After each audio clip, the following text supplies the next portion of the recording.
Traditionally, inbred lines are formed by continuous self-pollination for 6 to 8 generations. Each generation, the line's vigor is reduced due to inbreeding depression. The duration of this inbreeding process determines the progress achieved in a maize breeding program. A new method speeds up inbred line development and is currently revolutionizing maize breeding and research, the doubled haploid technique. This technique centers on an inducer genotype, which, when used as a pollinator, triggers pollinated female flowers to produce kernels with haploid embryo. Although these special haploid inducers were discovered in the 1950s, it has only been in the last decade that suitable protocols have been developed for complementary steps such as haploid identification and artificial chromosome doubling. Today, the in vivo haploid induction technique is routinely used in maize for large-scale DH line development in both the public and the private sector. The major advantages of the doubled haploid or DH technique are: first, DH lines are completely uniform after only 2 cropping cycles. Second, because of this complete uniformity, the visual differences between individual DH lines are much clearer than between traditionally developed F3 or F4 families. Therefore, it is easier for breeders to make their selection decisions.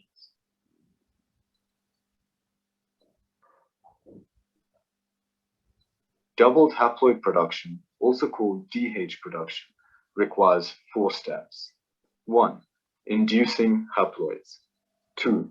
Identifying kernels with a haploid embryo. 3. Doubling haploids chromosomes. And 4. Self-pollinating doubled plants. The first step is the induction cross. Inducers are specific lines that can induce haploidy. CIMMYT uses inducers that are equipped with a dominantly inherited purple color marker expressed in the stalk and the kernels alurone and scutellum. The latter two are used as endosperm and embryo markers respectively to distinguish kernels with haploid or diploid embryos. Technicians collect pollen from the haploid inducers. This pollen is then used to pollinate the female flowers of the donor plants. The donor years are harvested. Some kernels will contain haploid embryos with only the donor parent's chromosomes.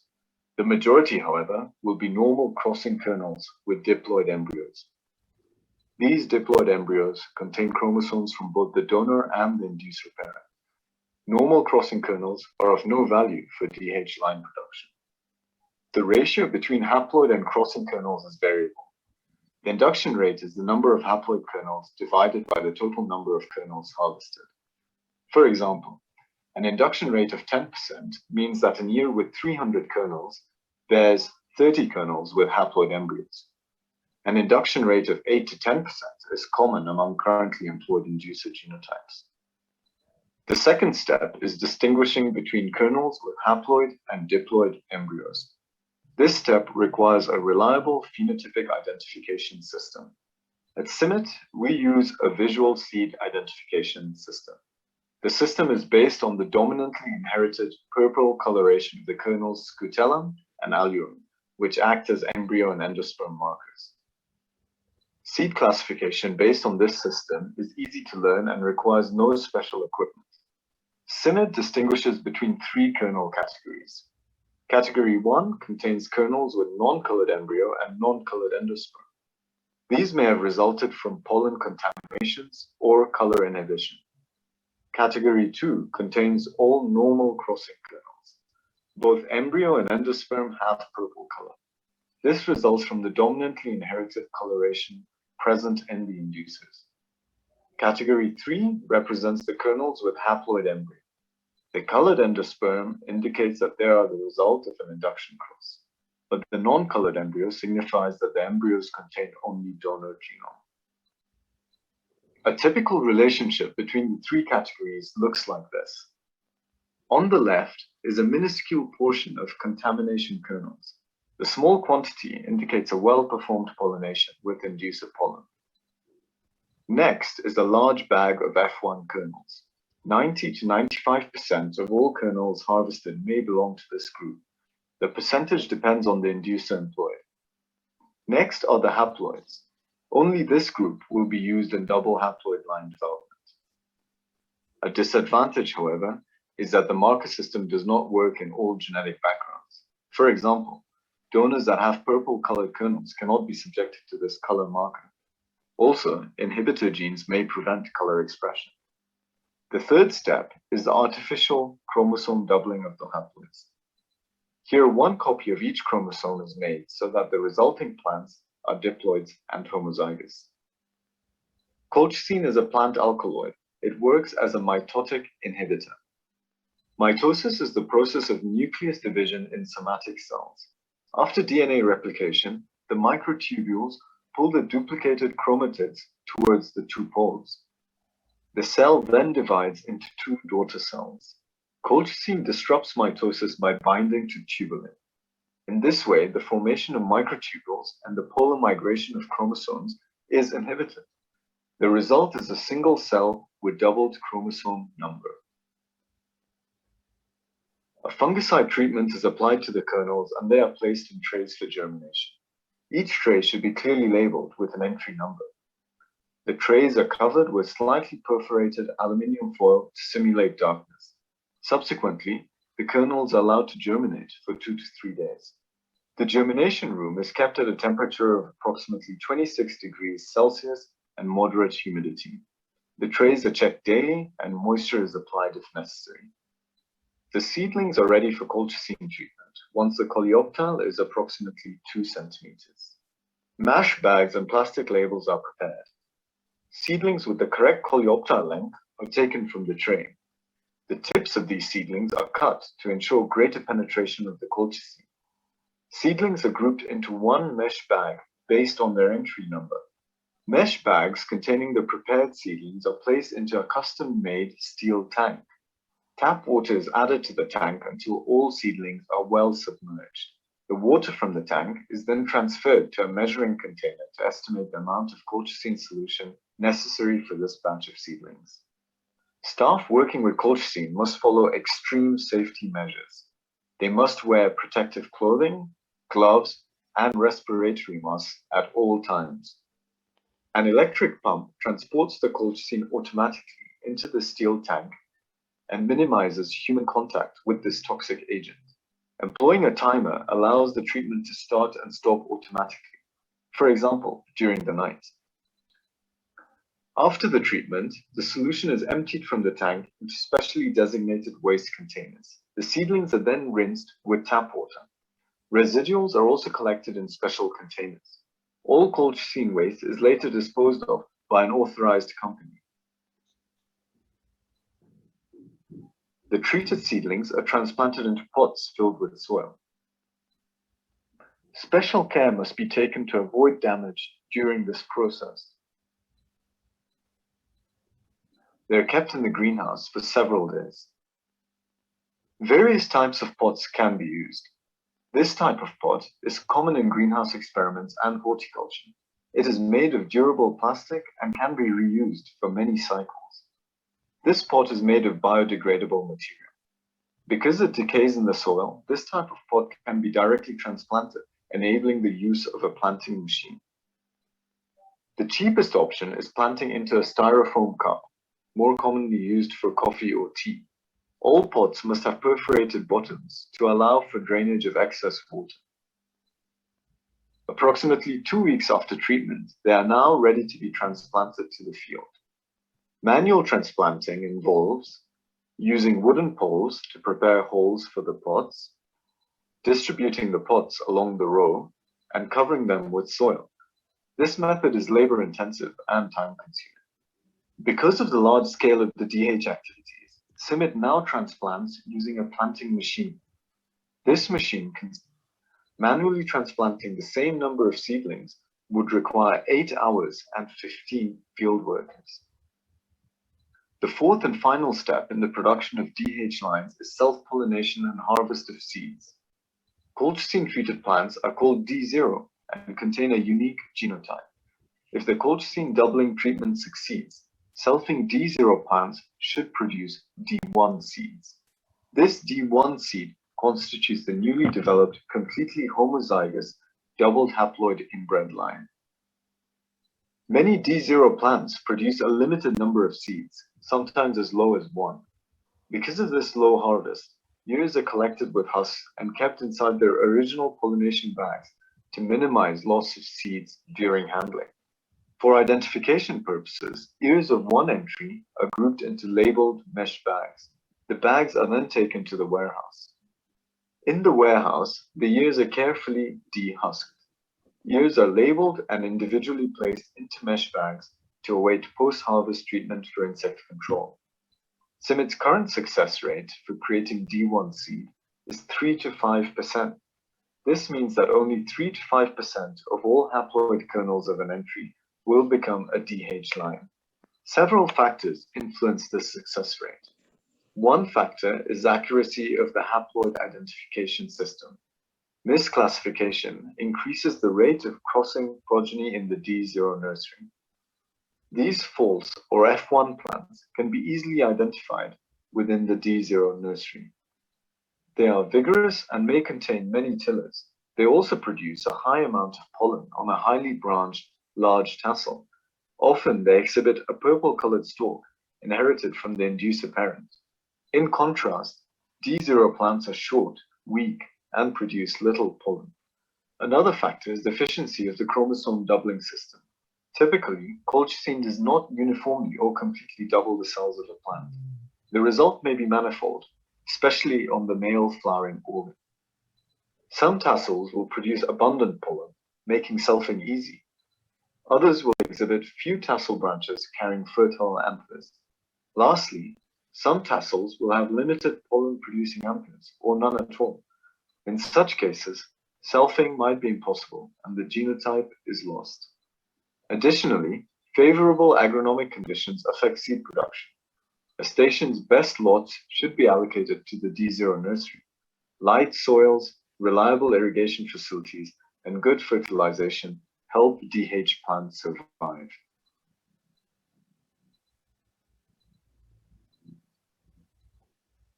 It should be noted that in vitro methods also exist for double haploid line production. This method may involve anther culture combined with chromosome doubling. The in vivo approach, however, is the method currently favored in maize breeding and research.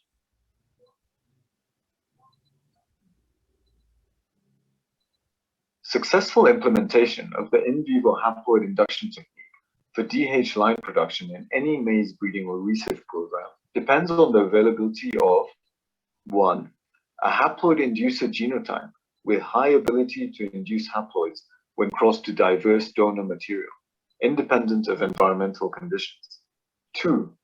An effective, standardized identification system for distinguishing haploid and diploid progeny. 3. A spontaneous or artificial chromosome doubling process to facilitate self-pollination and consequently maintenance of double haploid line seed. By crossing 2 or more of the resulting doubled haploid lines, breeders can rapidly develop new hybrid or open-pollinated maize varieties. This technology, therefore, promises to reduce costs and speed the development of better adapted.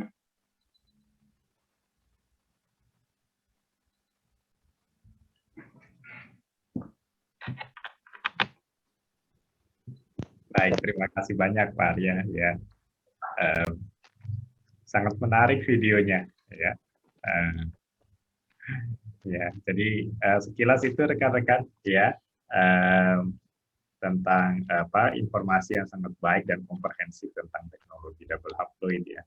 Ya, saya sependapat dengan Pak Arya dan juga saya kira rekan-rekan punya pemikiran yang sama bahwa teknologi itu sangat menarik digunakan untuk pemulihan jagung dalam hari ini, ya kan, bisa mempercepat proses dan nampaknya visible untuk untuk digunakan ya, tentunya dengan material genetik dan fasilitas yang ya fasilitas yang diperlukan perlu ada. Demikian. Baik, silakan kalau ada yang ingin ditanyakan ya. Jadi tentang double haploid atau tentang yang lain. Baik, nah jadi tadi sambil mungkin rekan-rekan memformulasikan atau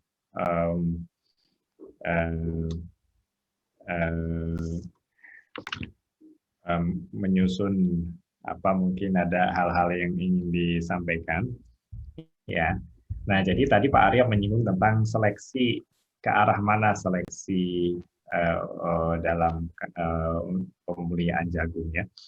Nah, jadi di sini kita sampaikan bahwa ada sifat-sifat penting, ya, sifat-sifat penting di antara yang kaitannya mungkin yang pertama dengan tipe produknya dulu, ya kan? Nah, jadi jagung itu ada beberapa kelompok varietas, ya. Nah, jadi Zeol mais, ya kan? Nah, itu adalah spesiesnya. Nah, kemudian ada kelompok varietas ya, seperti Zeol mais Parsacarata. Nah, itu berarti jagung manis, ya kan? Itu kelompok jagung manis, ya kan? Kemudian ada kelompok yang lainnya, ada popcorn, ya kan? Kemudian ada kelompok lainnya jagung yang flint, ya kan? Jagung mutiara, ya kan? Ada jagung yang den, ya, kemudian itu jagung yang penyok, ya, seperti itu ininya, kernelnya. Nah, jadi ada beberapa tipe seperti itu, ya. Nah, jadi yang pertama tentunya breedingnya diarahkan untuk kelompok varietas yang mana, ya. Nah, jadi kalau yang umum tentunya di Indonesia, ya, ada jagung pipil dan juga jagung manis, ya. Nah, tentunya ada juga waxy corn, ya kan, jagung ketan, ya kan, yang umum dikonsumsi segar di Madura dan Nusa Tenggara mungkin, ya kan. Kemudian ada popcorn, kita tahu, ya kan. Nah, kemudian ada juga jagung-jagung yang eksotik, ya, seperti yang warnanya ungu, ya kan. Nah, demikian. Nah, itu juga sesuatu yang mungkin juga dikerjakan dalam program pemeliharaan tanaman. Tapi yang besarnya itu adalah jagung pipil atau field corn dan juga jagung manis, ya, atau sweet corn, ya. Nah, baik. Nah, jadi kalau untuk jagung pipil, jadi dua-duanya nih, ya, sekarang, ya kan, jagung pipil dan jagung manis itu hibrida itu populer, ya kan, hibrida itu populer sekarang, ya kan. Nah, jagung manis umumnya dulu, ya kan, varietasnya belum hibrida, ya kan. Jagung pipil juga dulu pada masa lalu, ya kan, hibrida itu mungkin belum terlalu populer, ya kan, tapi sekarang sudah populer. Nah, artinya sudah banyak ditanam, ya, dan sudah cukup banyak juga varietas yang ada. Nah, kalau jagung pipil nih, ya kan, nah itu adalah targetnya itu ke arah yang pertama produksi tinggi. Nah, gitu kan, ya, produksi tinggi. Kemudian apalagi? Umur genja. Ya, umur genja. Kemudian, nah sekarang, ya, Balit Cereal sedang mempelajari varietas yang bisa ditanam rapat. Ya. Jadi kita akan menanam dengan jagung dengan jarak tanam 70 atau 75 cm, ya kan.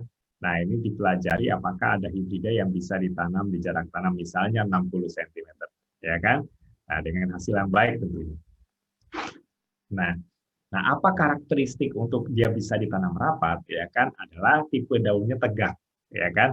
Nah, bisa dibayangkan daun jagung, ya kan, daunnya kan terkulai gitu kan, dia perlu space. Nah, sekarang kalau daunnya itu tegak tipenya, artinya dia punya sudut yang cukup lancip lah dengan batangnya, ya kan. Jadi bayangkan daunnya erek gitu, ke atas gitu, ya. Nah, itu dia bisa harapannya bisa ditanam rapat. Nah, itu yang pertama. Apa itu yang kedua, ya? Jadi hasil tinggi, kemudian umur genja, ya, kemudian bisa ditanam rapat, ya. Itu target-target pemuliaannya. Kemudian apalagi ketahanan hama dan penyakit sangat penting, ya kan. Penyakit gulai, ya kan, nomor 1 sekarang yang paling penting, ya kan, dan ada penyakit-penyakit lainnya. Kemudian Ya, untuk penyakit gula ini menjadi syarat pelepasan varietas. Ya. Jadi kalau teman-teman punya calon varietas jagung yang ingin dilepas, ya itu dia perlu dibuktikan dalam pengujian minimal agak tahan terhadap gula, baru bisa dilepas. Nah, kemudian yang keempat adalah ketahanan terhadap hama, ya kan ada hama penting sekarang Spodoptera frugiperda, ya, ulat pirayak armyworm, ya kan, fall armyworm. Nah, demikian. Nah, jadi itu juga hama yang penting sekarang yang menyerang tanaman jagung. Dan ada Simit mempelajari juga ada perbedaan respon ketahanan antar genotipe terhadap ulat itu. Jadi itu artinya breeding untuk ketahanan itu dimungkinkan. Ya. Apalagi toleransi terhadap cekaman biotik dan abiotik. Ya, tadi toleransi terhadap biotik, ya, ketahanan hama dan penyakit, kemudian toleransi terhadap cekaman abiotik. Nah, yang yang penting di Indonesia itu, ya, kalau kita ingin mengembangkan jagung keluar Pulau Jawa, di situ menghadapi dua kondisi, ya kan, setidaknya dua kondisi cekaman, ya kan, atau salah satu di antara dua, ya kan. Yang pertama kekeringan, ya, yang kedua lahan masam, ya, tanah masam. Nah, jadi breeding untuk kekeringan dan tanah masam itu sesuatu yang penting atau sesuatu yang dapat dilakukan menjadi target program pemulihan. Nah, tentunya dengan cekaman biotik lain, cekaman abiotik lain seperti genangan air, ya, toleran atau adaptif terhadap genangan air, ya, karena dengan perubahan iklim ini, ya kan, itu yang terjadi bukan hanya kekeringan, tapi bisa juga musim hujannya menjadi panjang dan ada genangan air. Jadi jagung pada umumnya tidak tahan atau tidak adaptif terhadap genangan air.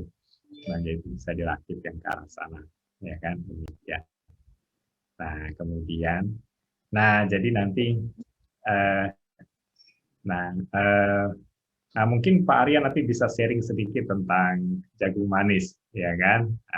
Apakah ada sifat-sifat yang menarik yang ingin dikembangkan, ya kan, dalam program pemuliaannya? Kemudian ada juga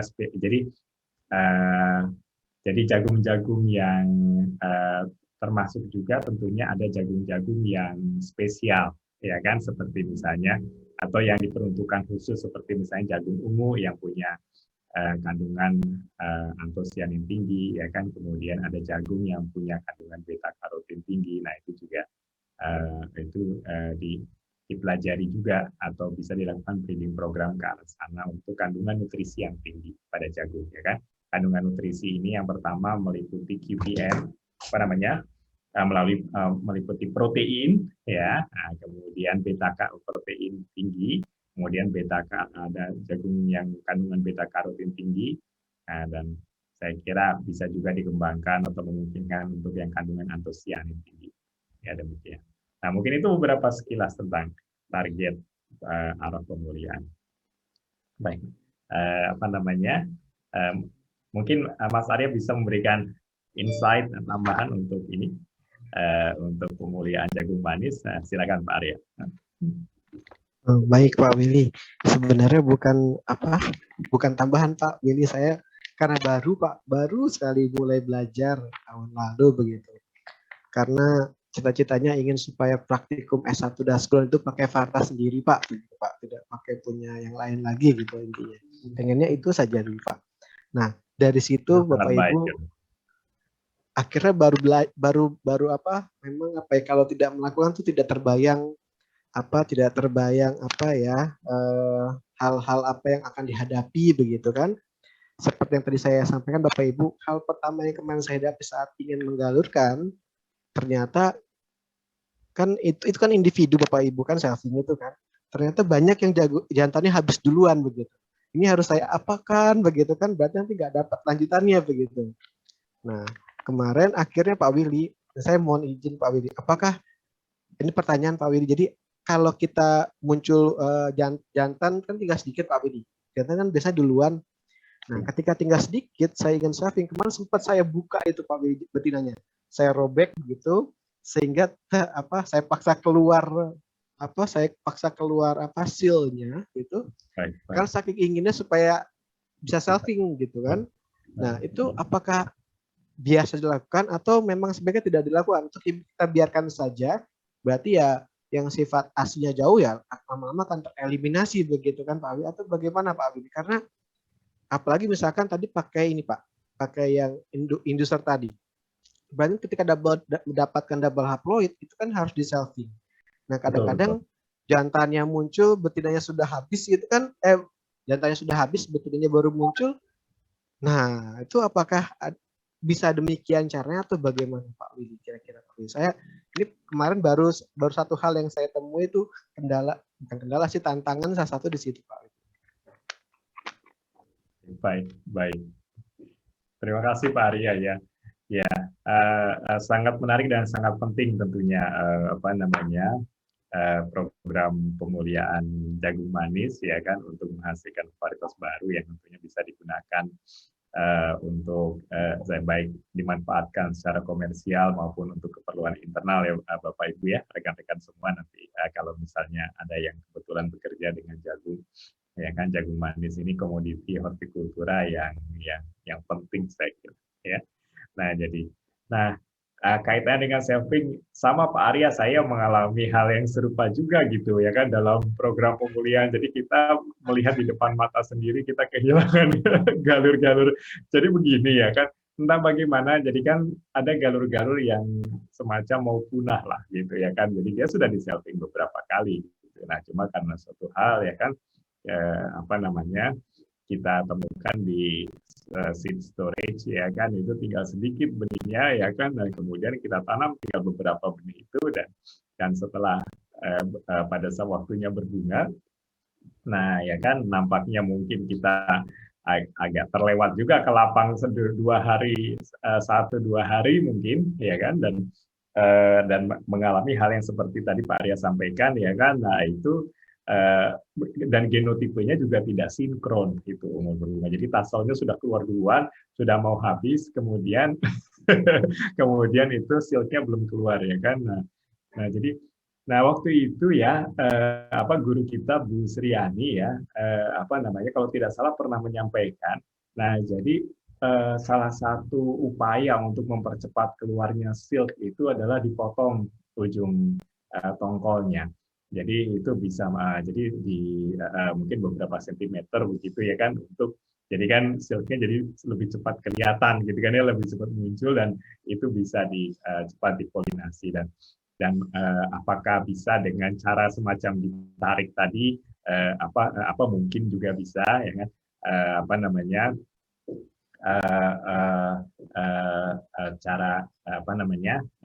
acara yang kita dapat dari Bu Sriani diantaranya seperti itu tadi Pak Arya, kelihatannya ya kan, kita potong ujung tongkolnya dan harapannya silknya ada keluar lebih cepat, dan demikian.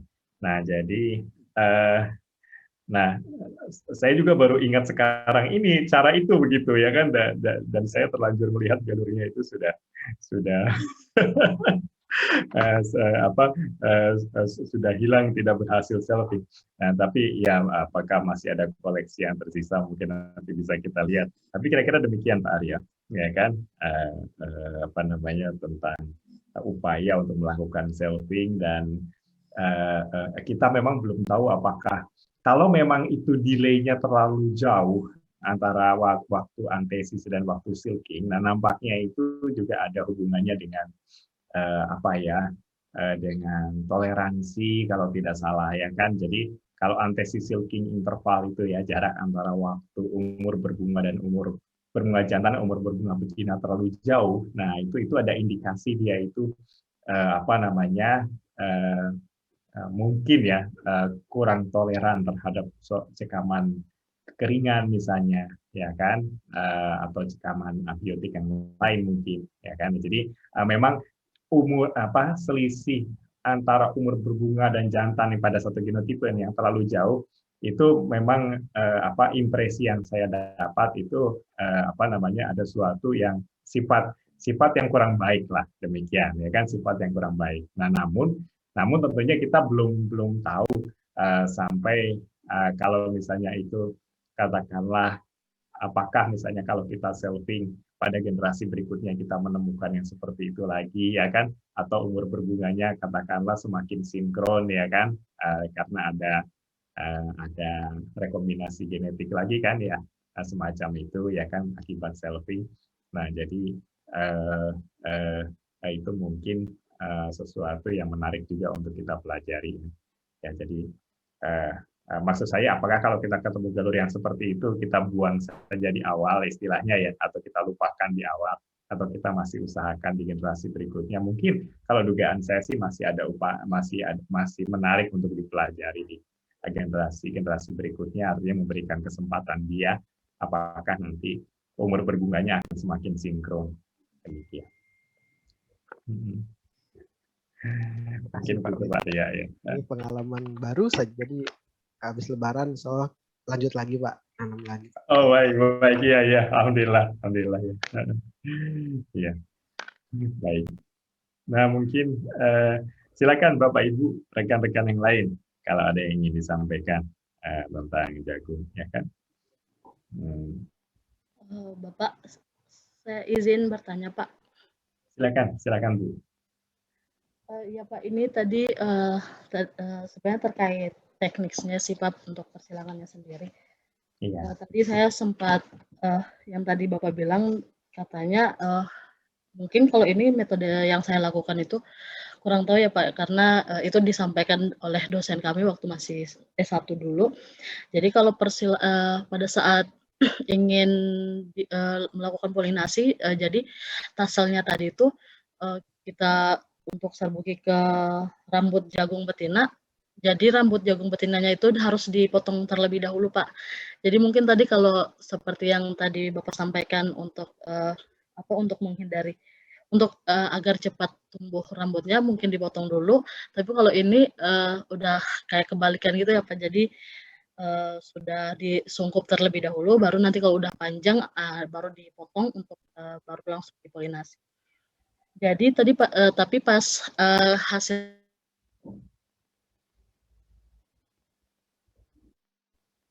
Ya Bu, agak terputus sepertinya.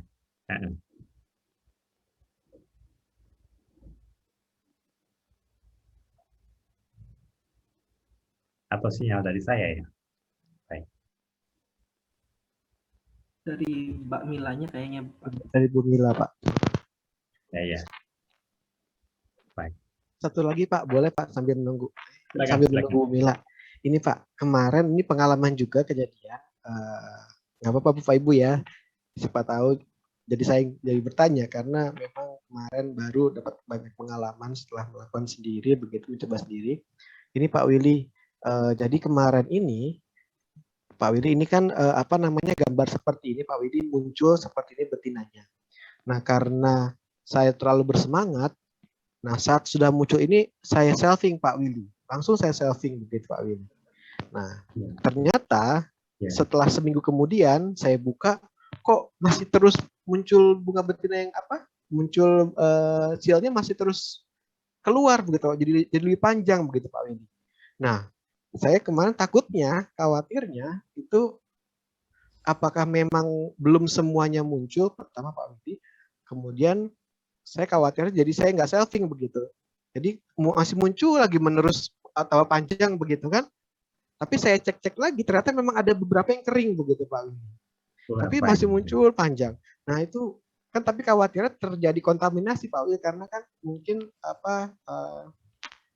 saat disungkup dengan terkena hujan terus robek begitu mungkin amplopnya nanti takutnya masuk begitu. Itu kemarin pengalamannya Pak. Jadi kira-kira pada saat kapan itu paling bagus kita ukuran rambutnya, dan atau apakah bagus juga jika yang ukuran tadi kita robek sedikit, biar tadi kan di video yang di Queen Swans kan saat itu ketika kita buka tongkolnya sudah banyak sebenarnya Pak, sudah siap itu silnya gitu. Apakah bagaimana Pak? Oh ya, baik ya. Baik. Terima kasih. Baik. Nah, jadi mungkin menjawab yang Bu Mila ya. Jadi nampaknya pemotongan rambut itu tidak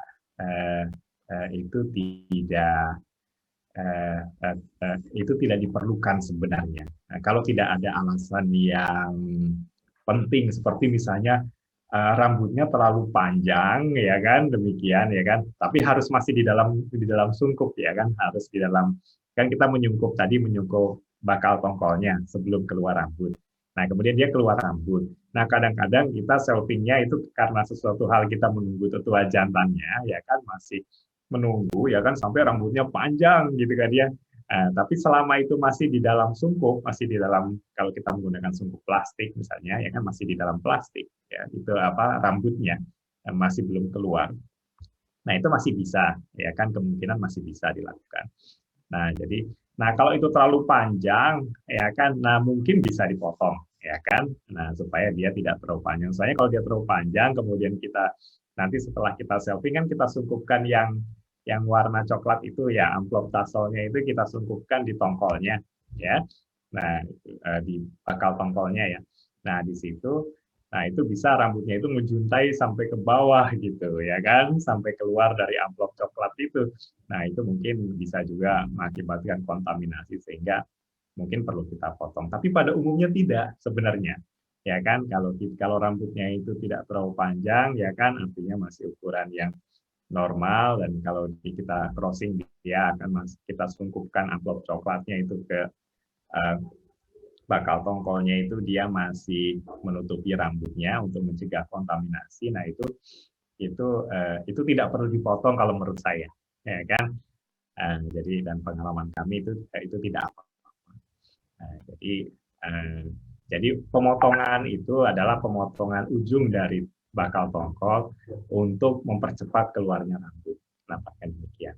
Kalau rambutnya sendiri tidak perlu dipotong karena polen itu bisa menempel di mana saja di sepanjang rambut itu. Jadi dia tidak harus di ujung rambut untuk supaya terjadi penyerbukan dan pembuahan. Nah, jadi bisa di tengah-tengah rambut itu tidak apa-apa, ya kan? Jadi itu masih memungkinkan terjadinya pembuahan, demikian. Nah, jadi nah kemudian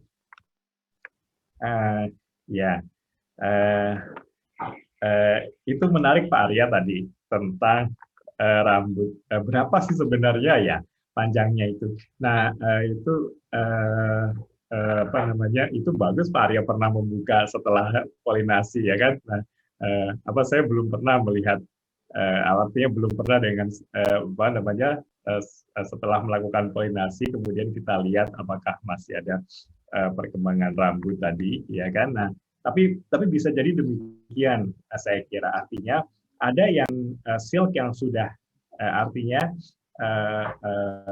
yang ada di mana bagian, jadi begini kan, kalau penyerbukan itu sudah terjadi, ya kan, nah kemudian kita duga rambutnya menjadi kering, kan gitu kan, ya. Nah, kemudian ada bagian-bagian rambut yang mungkin dia belum terpolinasi, ya kan, yang belum terserbuki dan dia mungkin masih tumbuh, ya. Nah, jadi umumnya mungkin kalau dalam keadaan normal, ya kan, nah bisa kita tunggu rambut itu agak banyak misalnya, ya kan, agak banyak. Nah, tapi juga tidak terlalu panjang. Nah, demikian. Nah, jadi mungkin kalau misalnya ada periode, ya, kalau satu hari itu baru keluar mungkin beberapa senti, ya mungkin kita tunggu besok atau lusanya, mungkin begitu, ya kan. Nah, jadi kira-kira apa namanya, sudah ada jumlah yang cukup lah, ya gitu, ya, cukup banyak gitu, ya. Nah, namun dalam kondisi ini Pak Arya, ya kan, di mana kita ingin menyelamatkan genotipe, ya kan, dan kita ingin pokoknya panen cepat, misalnya mengejar musim supaya musimnya cepat selesai, ya kan.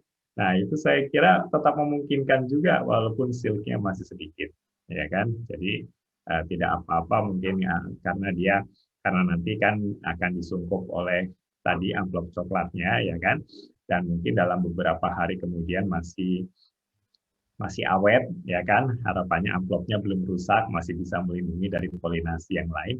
Jadi itu tidak apa-apa. Tentunya konsekuensinya mungkin kita mendapatkan biji yang tidak terlalu banyak, tapi mungkin untuk keperluan lain seperti tadi ya kan, supaya musim tanamnya cepat selesai ya kan, atau tadi ingin menyelamatkan genotipe, pokoknya dapat biji saja. Nah itu saya kira memungkinkan untuk dilakukan, tidak apa-apa dalam jumlah silk yang masih sedikit itu. Nah demikian. Nah jadi mungkin itu sedikit dari Pak Arya ya. Terima kasih banyak Pak Willy. Saya izin bertanya lagi Pak, boleh Pak? Silakan. Ya, ini terkait dengan pasca persilangan Pak, terkait identifikasi keberhasilan persilangan. Apakah bisa kita identifikasi dengan fisik biji yang dihasilkan? Tidak ya Pak? Kebetulan saya di lab kultur jaringan, jadi nggak tahu sampai ke produksi. Dulu pernah lihat teman-teman produksi itu, kalau nggak salah di produksi jagung manis itu teman-teman memisahkan biji yang terkontaminasi oleh jagung pakan kalau nggak salah, di mana bijinya itu agak berbeda ya Pak ya. Seperti itu gimana Pak? Terima kasih Pak Willy. Iya, terima kasih. Pertanyaan yang bagus. Jadi kita duga ya Pak Arya ya. Nah kalau jadi begini, ada karakter-karakter yang bisa langsung terlihat, ya kan? Jadi artinya kalau misalnya kita menyilangkan jagung, pernah kita di praktikum ya Pak Arya ya, jagung putih dengan jagung ungu, nah gitu kan ya. Nah itu kan hibridanya itu kan hasil persilangannya di situ kan jagung yang hasil persilangannya tadi ya kan, mungkin atau seperti kasus yang inducer tadi, persilangan dengan inducer ya kan, jadi warna itu langsung kelihatan di pada biji di tongkol hasil persilangannya di situ ya kan, maksudnya pada biji hasil persilangannya langsung terlihat pada waktu itu juga, maksudnya pada generasi itu ya kan, pada musim itu, artinya bisa langsung terlihat hasilnya ya kan. Namun ada sejumlah sifat ya kan, sifat-sifat agronomi ya kan, seperti misalnya potensi hasil ya kan, itu itu tidak kelihatan ya kan, jadi itu perlu ditanam kemudian dilihat hasil dari hibridanya ya kan. Nah untuk kasus jagung manis ya kan dengan jagung pipil ya, saya kira bagaimana Pak Arya, apa itu ada perbedaan di apakah bijinya itu keriput atau tidak? Iya benar Pak, benar sekali Pak. Jadi kalau jagung pipil, sepengetahuan saya nanti kalau jagung manis Bapak Ibu kemudian terserbuk jagung pipil begitu ya, nanti bijinya itu dia nggak akan keriput, tetap akan nanti akan tetap bulat begitu utuh. Tapi kalau terkontaminasi dengan karena dia sifatnya pertama resesif ya Pak Willy, jagung manis itu kemanisan, dan dia bisa langsung terlihat Bapak Ibu, langsung terlihat begitu. Jadi kalau bijinya tidak keriput, nah berarti dia ada indikasi terkontaminasi oleh serbuk sari jagung yang non pipil. Terus Bapak Ibu satu juga, kadang-kadang Bapak Ibu kan kalau tidak salah gen kemanisan jagung manis ada 3 ya, SH, SU begitu. Nah, kalau dia terserbuki dengan jagung sama jagung manis tapi beda gen kemanisan, kadang-kadang juga jadi tidak ini Bapak Ibu, jadi tidak manis, karena mungkin satu varietas jagung manis dia gennya SH. Berarti di lokus SH kan dia heterozigot homozigot resesif Bapak Ibu. Nah, tapi di lokus SU dia masih dominan begitu kan. Nah, ketika terserbuki oleh jagung manis lain, tapi jagung manis itu dia gen kemanisan SU begitu kan, SU-nya mungkin resesif tapi SH-nya dia dominan. Nah, ketika terserbuki akhirnya kan jadi heterozigot begitu yang tadi SH-nya gitu. Jadi akhirnya tidak manis juga begitu akhirnya Bapak Ibu. Jadi memang yang setahu saya, mungkin kalau salah gitu, itu gen kemanisannya yang sweet boy dari BC begitu, kemudian talenta pertiwi itu mungkin beda gen kemanisan, dugaan saya Pak Bin, karena saya nggak tahu juga, mungkin itu akan berbeda. Jadi kalau disilangkan mungkin dia jadi tidak manis begitu. kemungkinan ya, tapi kalau dua-duanya lokus tersebut dalam kondisi yang sama, jadinya ya nggak masalah. Tapi kalau yang satu dominan, satu resesif begitu, homozigot, jadi akhirnya menjadi heterozigot begitu. Jadi akhirnya tidak manis begitu. Itu mungkin Pak Widi. Baik. Ya. Baik, terima kasih banyak Pak Arya ya. Ya. Mungkin itu jawabannya tadi Pak Ade bukan ini tadi yang menanya. Iya Pak. Terima kasih Pak. Terima kasih. Silakan rekan-rekan yang lain, ya kan? Kalau ada yang ingin ditanyakan. Izin bertanya Pak. Silakan. Ya, Pak, terkait tadi kan untuk saya ingin tahu tuh untuk masa reseptif dari pollen dan silknya itu berapa lama untuk masing-masing di bunga jantan dan bunga betinanya. Terus oke. Ya, dan apa memungkinkan misalkan untuk keperluan tertentu kita menyimpan pollen, misalkan mengantisipasi ada hal-hal yang pada saat melakukan persilangan untuk pembentukan galur takutnya ada yang umur selisih jantan terlalu jauh, jadi kita stok pollen di awal tuh akan memungkinkan untuk di jagung gitu. Karena kalau di pengalaman di tomat saya pernah mencoba untuk nyimpen pollen tomat kan memungkinkan tuh, apakah itu juga bisa dilakukan di jagung gitu.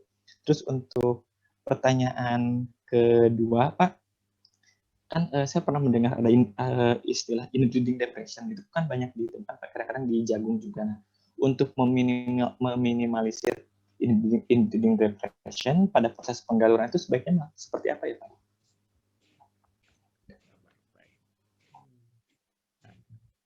Terima kasih Mas Abdul Rahman ya. Iya Pak. Baik, ya. Terima kasih pertanyaannya ya. Nah, jadi yang pertama tentang masa reseptif, masa jadi kalau kemampuan, jadi mungkin yang pertama kalau terkait dengan masa reseptif berarti kan berapa lama stigma itu siap untuk dibuahi, gitu ya. Nah, jadi mungkin setahu saya selama silk itu rambut itu segar, nah gitu kan ya. Nah, jadi itu dia bisa dibuahi, ya kan. Jadi mungkin katakanlah pas sekitar 1 minggu kan dia kan muncul sedikit kan gitu ya rambutnya ya. Kemudian besoknya tambah panjang lagi kan gitu kan ya.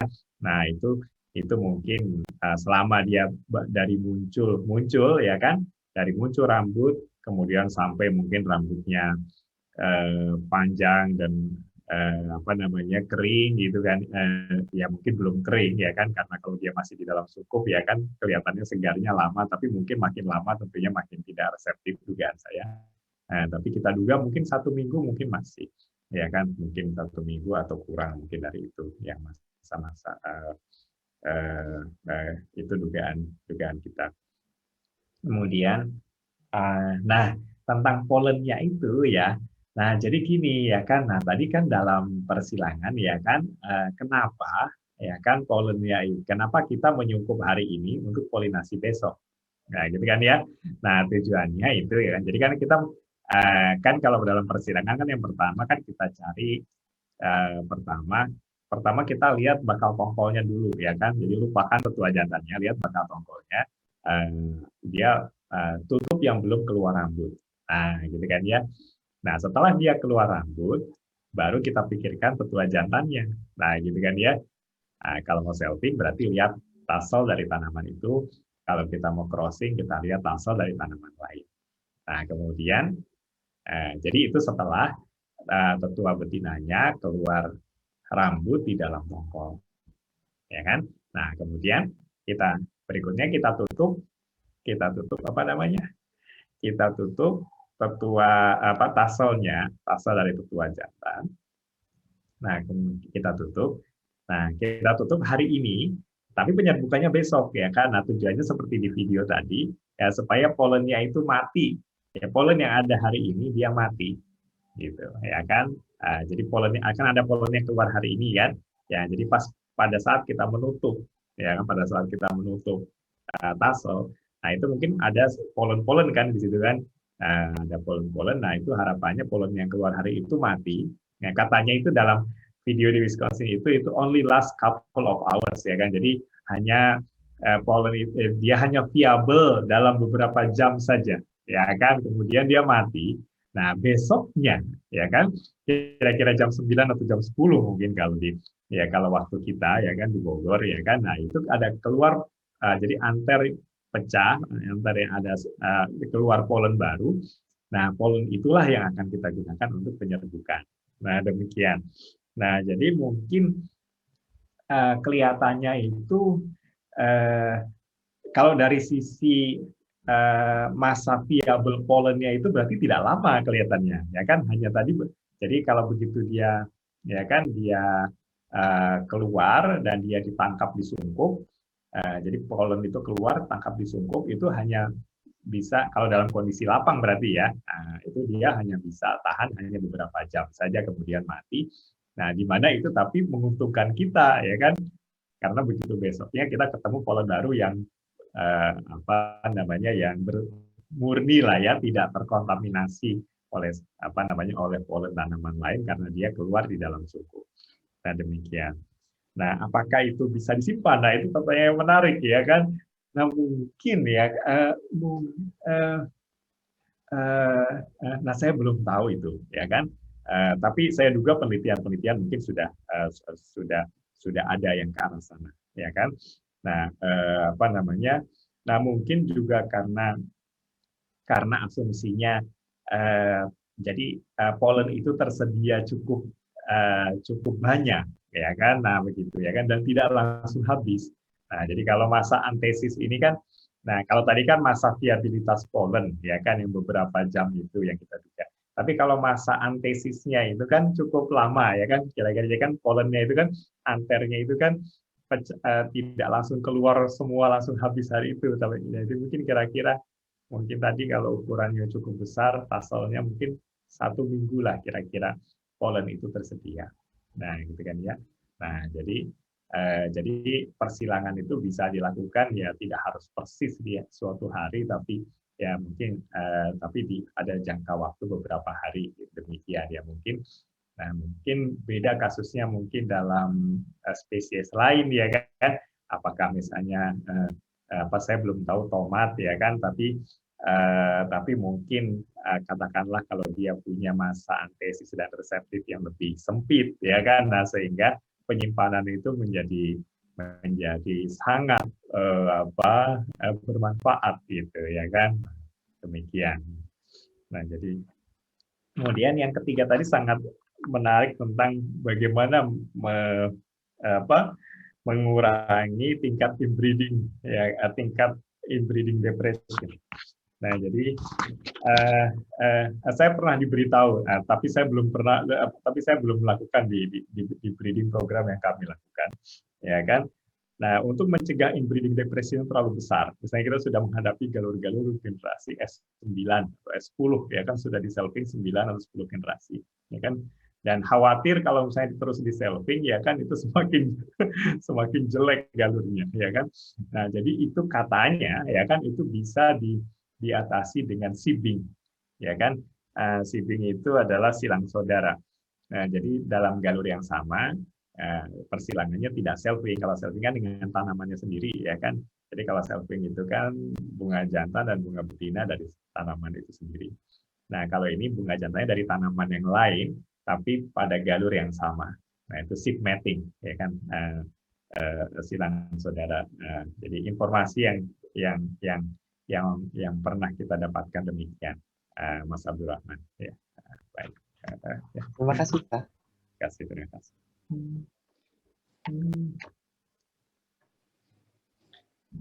Ya.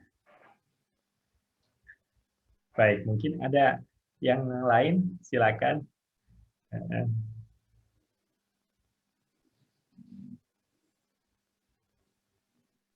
Baik. Kalau kuliahnya sudah ya, pemulihan tanaman menyerbukan silang ya, dengan Pak Syukur kalau tidak salah ya. Apakah sudah di kelasnya atau belum? Belum, Pak. Baru menyebut sendiri. Baru menyerbu sendiri ya.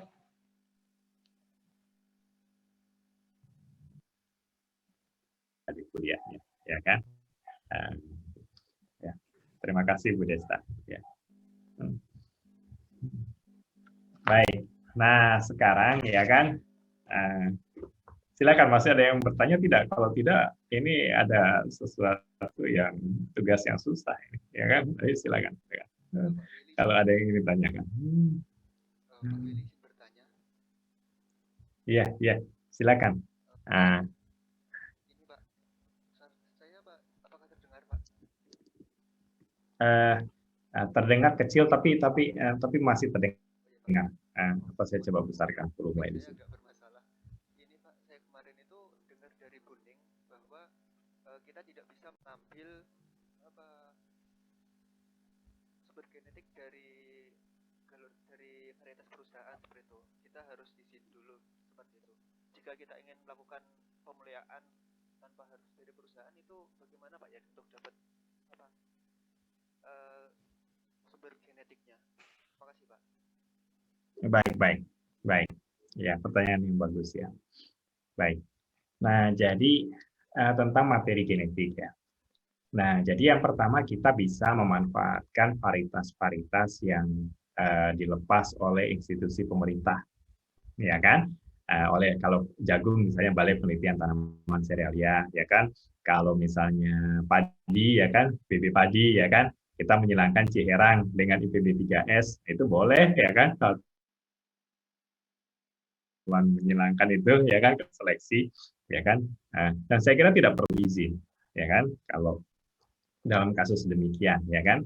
Nah, jadi kita bisa memanfaatkan varietas yang ada, ya kan? Nah, dalam hal ini varietas-varietas dari lembaga pemerintah dulu yang kita diskusikan, ya. Nah, jadi itu seperti misalnya kalau varietas tanaman hortikultura, ya, ada misalnya varietas-varietas yang dihasilkan oleh Balitsa, ya, Balai Penelitian Tanaman Sayuran dan Balai Penelitian Tanaman Buah, ya kan? Nah, saya kira itu juga bisa digunakan, ya. Dan saya kira yang swasta, ya kan? Saya belum punya pengalaman sampai dilepas varietasnya, ya kan? Untuk yang swasta, ya selama itu masuk breeding program, ya kan, breeding program itu artinya begini, ya kan, kalau misalnya kalau kita gunakan varietas varietas komersial, ya kan, nah itu kita silangkan dulu misalnya, ya kan, atau beberapa varietas silangkan misalnya A dengan B, kemudian C dengan D, kemudian kita silangkan A, B, C, D, kemudian dari situ kita selfing, ya kan, misalnya 7-8 generasi untuk mas yang galur murni, ya kan. Saya kira itu tidak apa-apa, ya kan. Kalau itu masuk breeding program, ya kan, artinya kita tidak gini, ya kan, tiba-tiba menemukan, ya kan, galur tetua jantan, ya kan, misalnya, atau tetua betina di lahan petani, kemudian kita gunakan langsung sebagai tetua, ya kan. Nah, itu tidak bisa, ya kan. Tapi kalau kita membeli benih suatu varietas, misalnya kan benih hibrida nih, ya kan, misalnya, ya kan, benih hibrida jagung misalnya, ya kan, varietas A, kita silangkan dengan benih hibrida jagung varietas B, kemudian hasilnya adalah A silang B, kemudian dari situ kita ekstrak galur, ya kan. Saya kira galurnya itu tidak akan sama dengan galur varietas yang tadi sumbernya itu, ya kan, karena sudah ada rekombinasi di situ, ya kan. Dan itu saya kira, ya kan, saya belum mendapat pengalaman sampai melepas varietasnya, ya. Tapi di dalam breeding program yang saya kerjakan, kami mengerjakan dalam pembentukan populasi di antaranya, ya, menggunakan cara seperti itu, ya kan. Jadi artinya kita menggunakan varietas komersial yang ada, kita silangkan dulu, ya kan. Nah, ini untuk kasus jagung, ya. Nah, kita silangkan dulu, kemudian baru kita ekstrak galur murni, artinya kita selfing beberapa generasi setelah dilakukan persilangan tadi, ya kan. dan juga artinya juga tidak langsung di selfing juga dari F1-nya, ya kan, kita silangkan kemudian kita selfing. Nah, saya kira itu memungkinkan, ya kan, apa namanya, karena itu masuk breeding program, ya kan. Jadi tidak tiba-tiba kita dapat tetua dari salah satu galur itu yang itu tidak jelas sumbernya. Nah itu tentunya itu tidak bisa. Itu apa namanya, kalau misalnya kita mendapatkan karena jadi gini, misalnya varietasnya Syngenta ya, itu NK apa sekarang 6172 misalnya, ya kan. Nah, terus kita dengan sesuatu cara kebetulan, ya kan, kebetulan mendapatkan tetua betinanya atau tetua jantannya, kemudian kita silangkan dengan galur lain, nah ya nah itu tidak bisa, ya kan. Nah, itu karena galurnya itu mereka lindungi tentunya galur tetuanya itu, ya kan. Nah, tapi kalau itu masuk ke program pemuliaan, artinya kita silangkan, kita, ya kan, setelah disilangkan kemudian kita selfing, kita dapat galur yang baru, ya kan. Nah, saya kira itu memungkinkan, ya kan, selama mungkin tidak ada paten untuk gen, ya kan. Kalau gennya itu tidak dipatenkan di Indonesia, ya kan. Nah, saya kira itu masih memungkinkan, ya kan. Ya, tapi apa namanya? Jadi saya mengerjakan, ya kan, seperti itu, ya kan, dalam breeding program kita, di samping materi genetik yang lain dari balik serial, tapi ada suatu jalur yang saya gunakan, saya silangkan 2 varietas komersial, kemudian saya selfing menjadi galur, ya kan. Tentunya belum dilepas varietasnya, ya kan. Tapi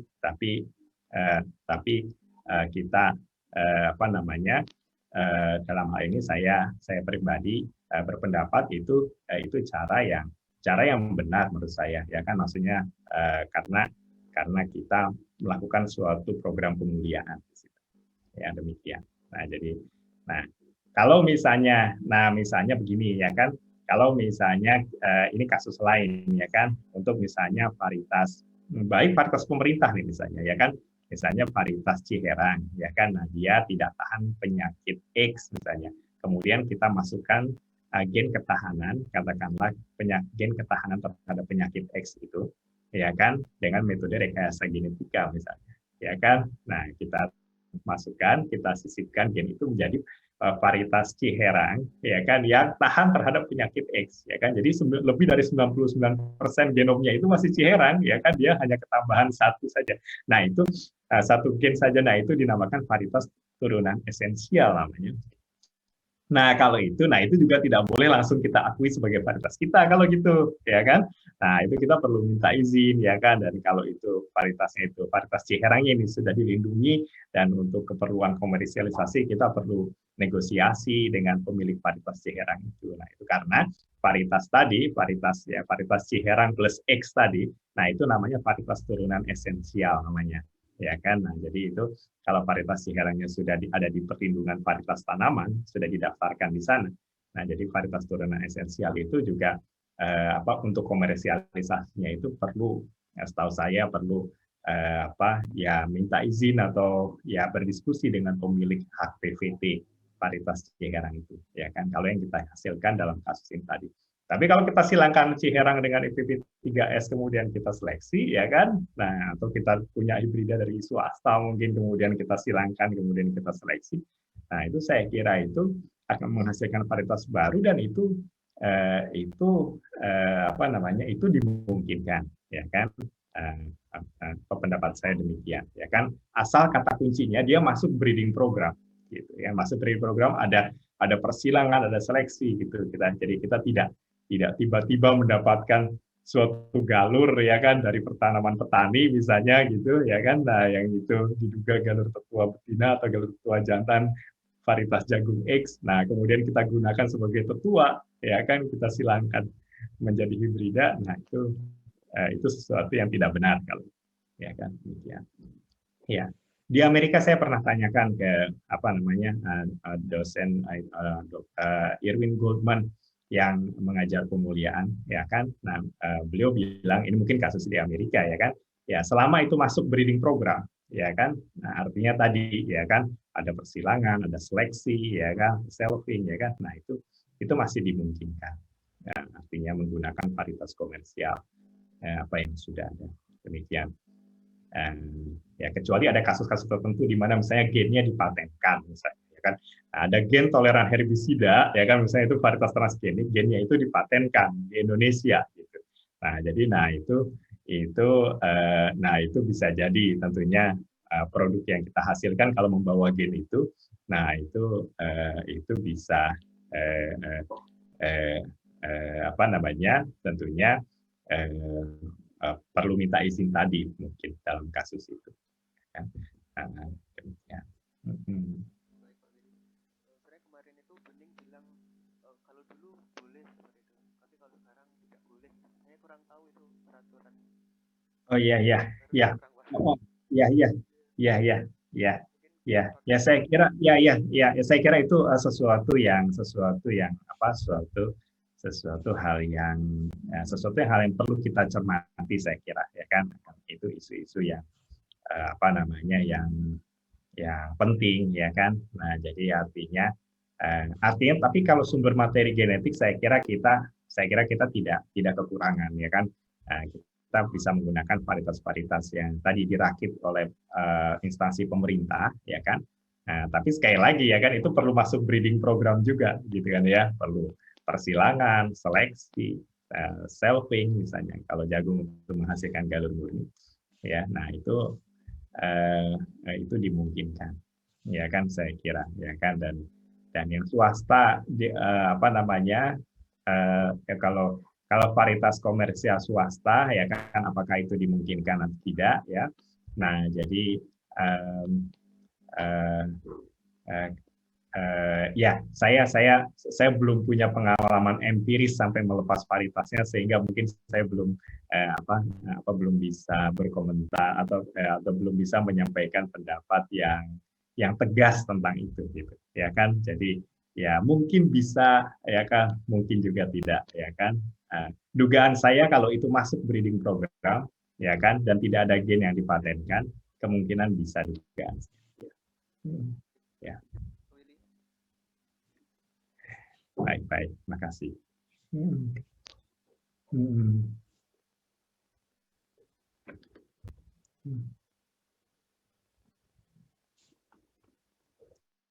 Baik, silakan Bapak Ibu yang lain.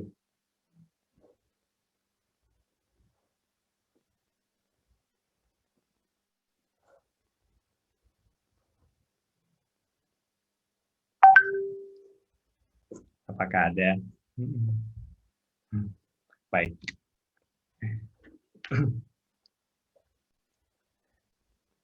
Baik, nah untuk latihan nih supaya menarik, ya, apa namanya, nanti dikerjakan mungkin tidak perlu bagus untuk dilihat sekarang, ya kan. Tapi tidak perlu diselesaikan sekarang. Saya berikan ini ada suatu contoh data yang menarik, ya kan. Nah, jadi begini, ya kan, salah satu yang penting dalam dalam pembentukan varietas, ya kan. Nah, jadi itu adalah evaluasi galur murni, ya kan. Nah, misalnya di sini kalau saya ini, ya, kalau saya sebentar, saya coba pasang ini sebentar saja.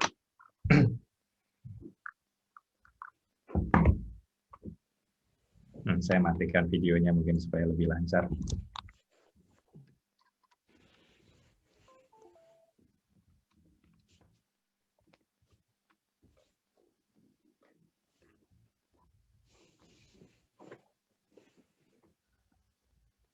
Baik, saya share screen, ya. Sini saya share screen. Baik. Nah, jadi kan begini, ya kan. Kalau misalnya kita ingin, apakah terlihat screen saya? Nah, terlihat, ya? Terlihat, Pak. Terlihat, Pak. Baik. Nah, jadi kalau di sini kita ingin misalnya kan kita apa namanya untuk menghasilkan hibrida, ya kan? Nah, jadi ini hibrida, ya kan? Hibrida silang tunggal, ya kan? Pada jagung misalnya ya, silang tunggal ya, atau single cross hybrid. Kita silangkan tetua A dengan tetua B, ya, tetua A dengan tetua B, ya. Ya, silakan Pak Arya. Ya. Tetua A dengan tetua B, ya kan? Nah, ini kan konstitusi genetiknya dia homozigot dan homogen, ya kan? Nah, misalnya katakanlah kalau dua lokus dia punya, ya kan? Dia punya konstitusi genetik seperti ini, ya kan? A besar, B kecil, C besar, D kecil, ya kan?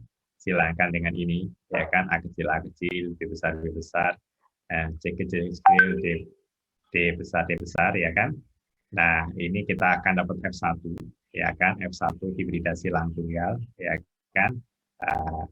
F1 A silang B, ya kan? Nah, ini adalah A besar, A kecil, B besar, D kecil, C besar, C kecil, D besar, D kecil, ya kan? Nah, jadi kan? Nah, ini tetua galur murni itu dia apa namanya kan mengalami inbreeding depression, betul ya kan? Tanamannya kecil mungkin, ya kan? Ya relatif kecil. Dan inbreeding depression itu bervariasi antar genotipe, ya kan? Ada galur-galur yang mengalami inbreeding sangat besar, ya kan? Jadi dia sangat inferior, ya kan? Ada juga yang inbreedingnya dia mengalami inbreeding tapi tidak terlalu besar sehingga masih cukup bagus, ya kan? Nah, misalnya dia, nah ini adalah, nah yang sebelah kiri ini kan tetua betina, ya kan? Nah, ya kan, nah dia memproduksi ini, ya kan? Nah, kemudian ada tetua jantannya, ya kan? Tetua jantannya, ya kan? Dia memproduksi tasel, ya kan? Ya ada juga tongkolnya, ya karena dia, nah ini tetua jantannya, ya kan? Nah taselnya ini dia polennya itu menyerbuki, ya kan? Menyerbuki apa namanya bunga betinanya, ya kan? Sehingga di sini ya kan menghasilkan biji, ya kan? Menghasilkan biji. Nah biji inilah, ya kan? Ini biji ini. Ya kan, ini adalah benih hibrida F1 itu, ya kan? Nah, ini benih hibrida. Nah, benih yang dipanen dari tanaman tetua betina ini, ya kan? Ini adalah benih hibrida F1, ya kan? Benih, ya kan? Ini adalah benih hibrida, ya kan? Hibrida F1, ya. Nah, ini kalau ditanam, ya kan? Kalau ditanam, ya kan? Kalau ditanam tanamannya itu kan menjadi bagus, gitu kan ya? Seragam, ya kan? Nah itu kan tanaman hibrida, ya kan? Ini adalah tanaman hibrida, ya. Ya.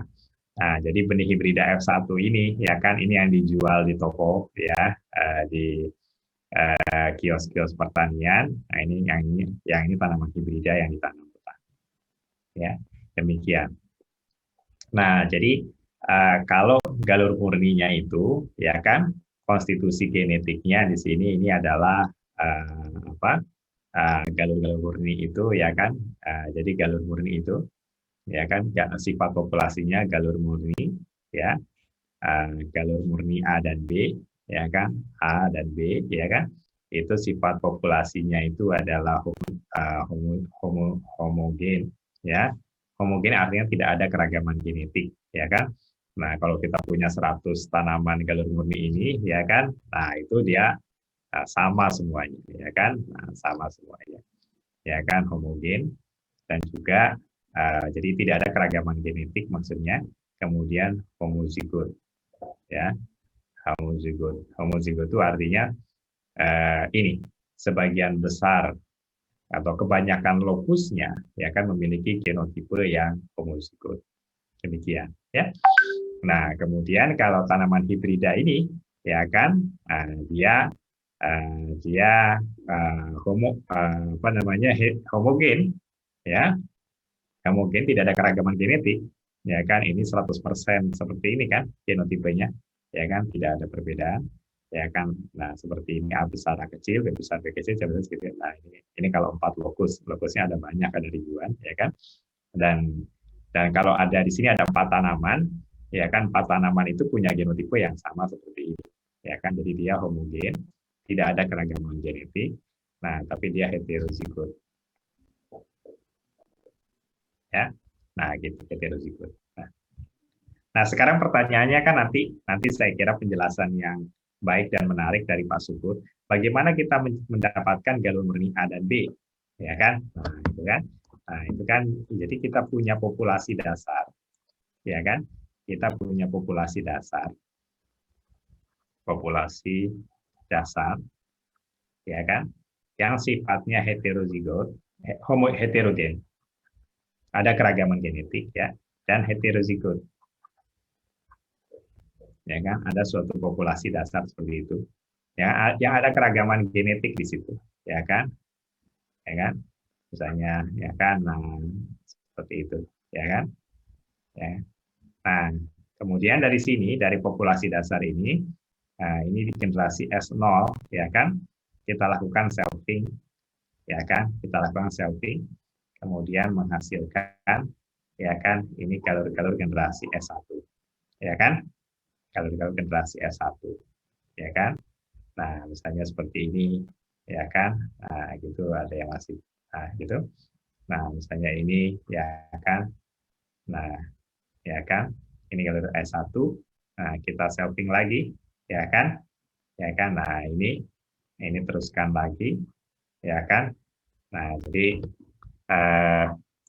ya tentunya ini galurnya ada banyak, ya. Jadi ini tanamannya ada banyak, kan. Jadi dari satu tongkol ini, ya kan, ada banyak bijinya, kan. Nah, itu ditanam di sini, ya kan, jadi satu baris, ya kan, jadi satu baris, gitu, ya kan. Nah, ini ditanam jadi satu baris, ya kan. Ini tanamannya ada, jadi satu tongkol ditanam jadi satu baris di sini, ya kan. Kemudian tanaman yang bagus di selfing, ya kan. Nah, di sini, ya kan, ini jadi satu baris lagi, ya kan. Nah, ini di selfing lagi, ya kan. Yang ini juga yang dari yang bagus ini, ya kan, ditanam, ya kan, ditanam di sini, ya kan. Nah, ini di selfing lagi yang bagus ya, ya kan. Nah, itu. Nah, ini generasi S2, ya kan. Nah, terus lakukan seperti ini, ya kan, sampai S7, ya kan. Nah, itu minimal, ya kan. Nah, dari di S7 itu, ya kan, dan kita bekerja kan bukan hanya dengan satu populasi dasar, ya kan. Kita punya populasi dasar yang lain di sini, ya kan. Ini populasi, katakanlah ini populasi A, ya kan, dan ini populasi B misalnya, ya kan. Dari populasi B kita dapat juga galur-galur S7, ya kan. Nah, itu, ya. Nah, katakanlah dari populasi A, ya, kita punya, ya kan, di sini ada 3 galur, ya kan. Nah, gitu kan. Nah, ini sudah seragam, dia relatif seragam, ya kan.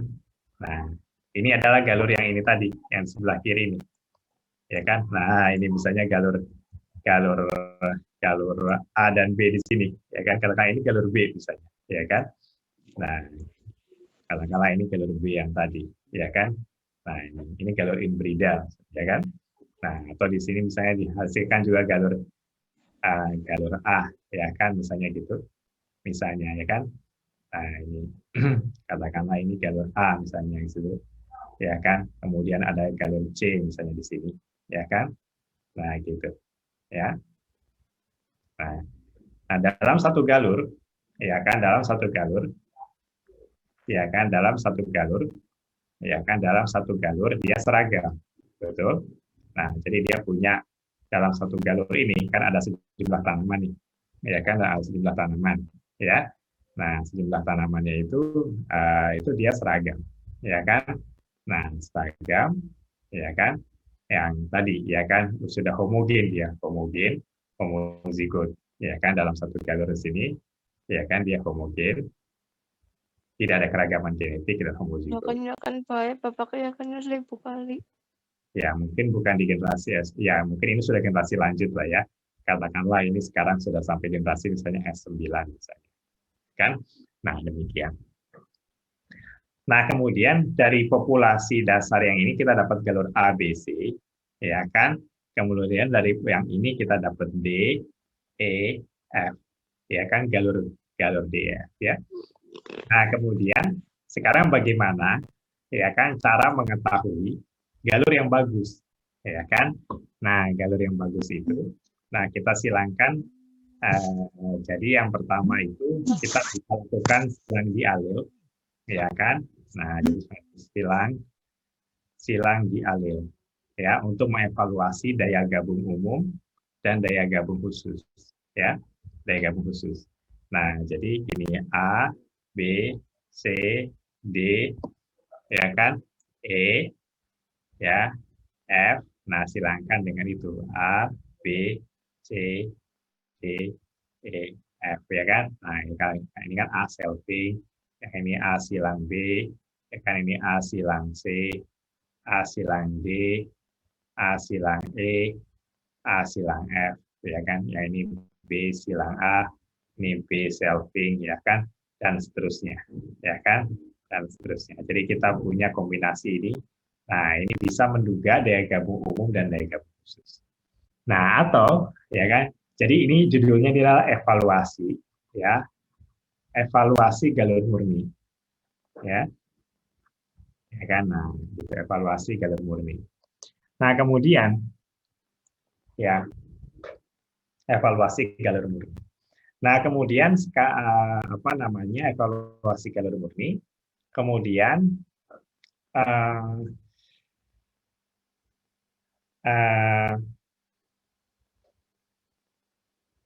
evaluasi galur murni. Kemudian yang pertama bisa dengan silang dialil, ya. Kemudian top cross juga ada, tapi kita lihat saja dua cara di sini.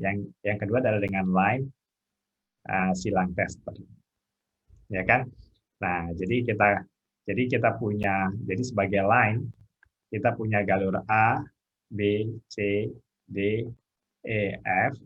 Nah, kemudian kita silangkan dengan tester, ya kan. Kita silangkan di sini line-nya, ya. Nah, kemudian kita ada testernya T1, ya. Tester, ya, ini maaf, ini tester, ya. Tester. Ya kan, katakanlah kita punya dua tester di sini, ada T1 dan T2, ya kan, misalnya gitu.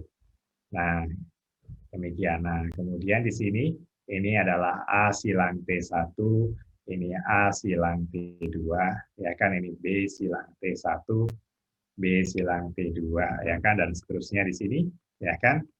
Nah, itu. Nah, ini F silang T1 dan F silang T2, ya kan. Nah, begitu. Ya. Nah, di sini kita ingin, ya kan, ingin mempelajari, bisa mempelajari daya gabung umum, ya, dan daya gabung khusus, ya. Nah, demikian dari galur-galur ini, dan kita bisa mengidentifikasi kombinasi hibrida yang bagus, ya kan. Nah, kombinasi hibrida yang bagus, ya kan. Misalnya, oh ini bagus misalnya, ya kan. Nah, ini bisa diusulkan untuk dilepas, demikian, ya. Baik. Nah, ada yang ingin ditanyakan sampai di sini? Silakan. Ada, Pak. Bapak punten kalau untuk metode yang kedua ini, yang lain silang tester ini, testernya berarti ini juga harus elite lines ya, Pak, atau seperti apa, Pak? Betul. Iya, betul. Testernya ini elite lines, ya kan? Testernya ini elite lines.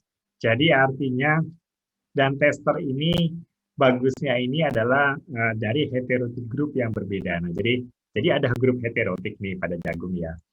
Jadi kan kalau kita punya 100 galur, ya kan, nah gitu, misalnya 100 galur atau punya 500 galur misalnya, impian kita, galur itu kita bagi menjadi dua heterotik group, ya kan, misalnya ada galur, ya kan, misalnya ini galur, misalnya galur kita nih, ya kan, kita punya galur, ya kan, galur, ya kan, galur ini, ya kan, kita punya galur juga ini, ya kan, ya kan, atau mungkin belum membentuk itu, ya.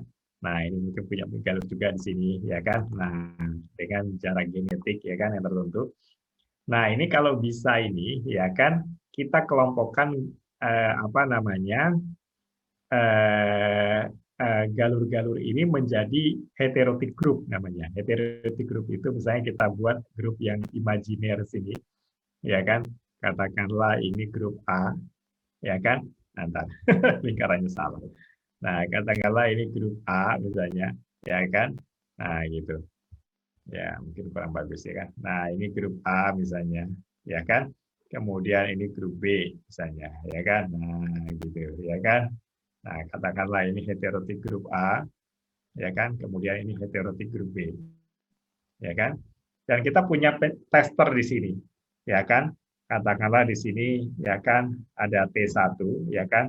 Nah, tester 1, ya kan? Dan di sini kita punya tester 2. Nah, gitu. Nah, ini elite lines betul, ya kan? Nah, ini ada elite lines.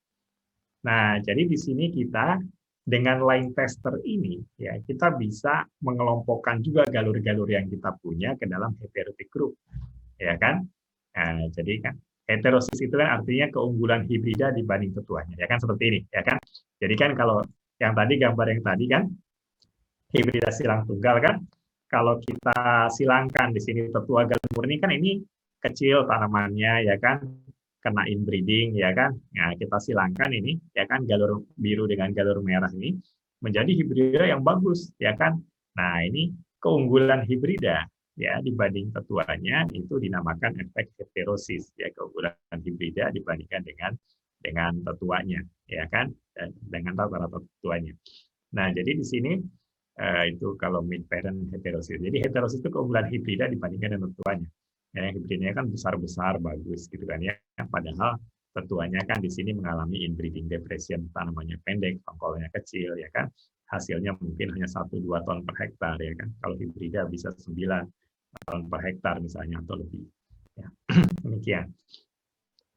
Nah, jadi impian program pemuliaan tuh, ya, impiannya dia kan.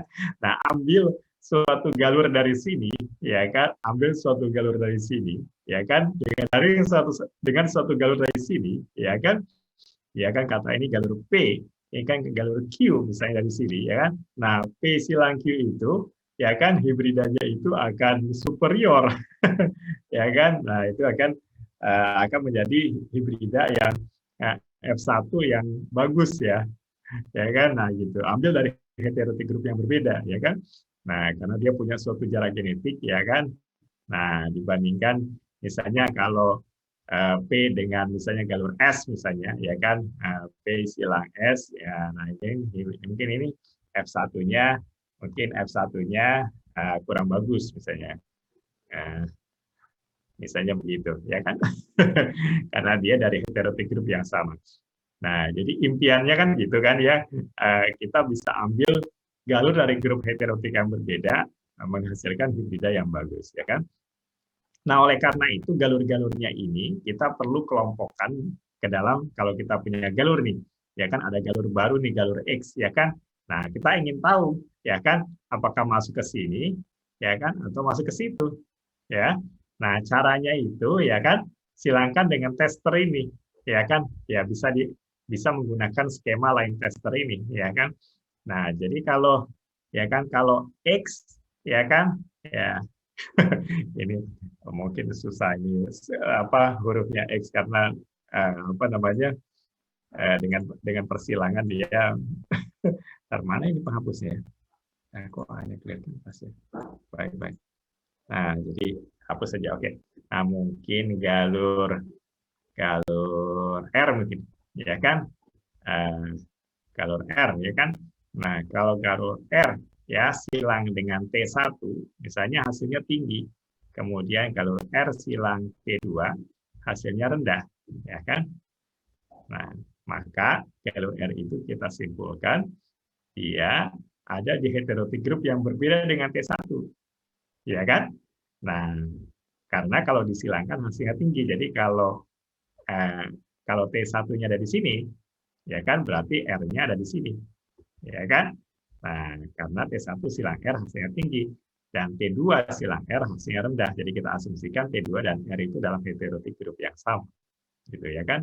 Nah, demikian untuk mengelompokkan galur bisa menggunakan tester ini. Nah, ya, tester ini seperti tadi disebutkan itu adalah elite lines yang menjadi penciri heterotic group, ya kan?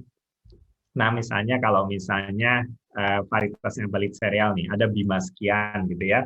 Bima sekian itu ada galur kalau tidak salah MR14 silangne, ya. Nah, itu menjadi bima, ya kan? Bima berapa gitu, ya kan? Nah, jadi MR14 dan ini, ya kan, itu kemungkinan ada di heterotic group yang berbeda, ya kan, dalam dua grup yang berbeda, ya kan. Nah, sehingga ini bisa kita gunakan sebagai tester, ya kan. Nah, tester 1 dan tester 2 mungkin, atau teman-teman bisa tanya kembali serial untuk mendapatkan galur ini, kemungkinan bisa mereka berikan, ya kan. Nah, gitu.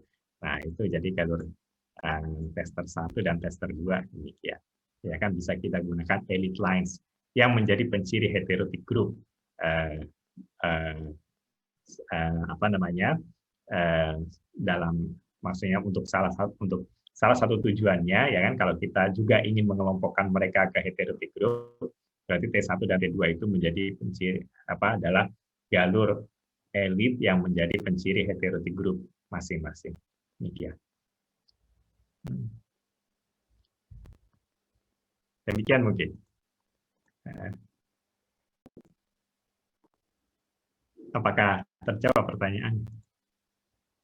Iya Pak, terima kasih Pak. Baik. Silakan kalau masih ada yang ingin tanyakan.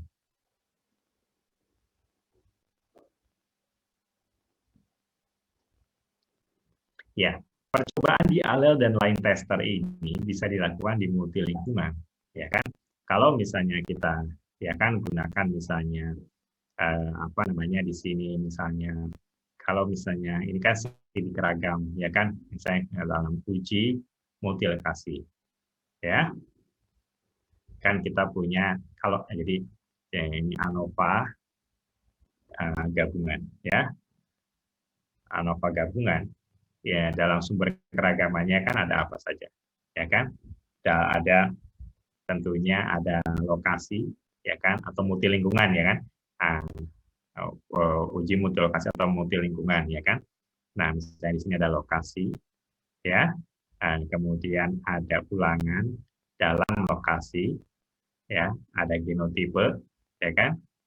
Ada genotipe dengan lokasi, interaksi genotipe lokasi, ya kan? Nah, mungkin sebelum ini, nah ini kita kasih space dulu, ya kan, genotipe dengan lokasi, ya kan, dan ada galat, betul, ya kan? Nah, dalam percobaan uji multilokasi ini, uji multilokasi hibrida, ya kan, hibrida line tester.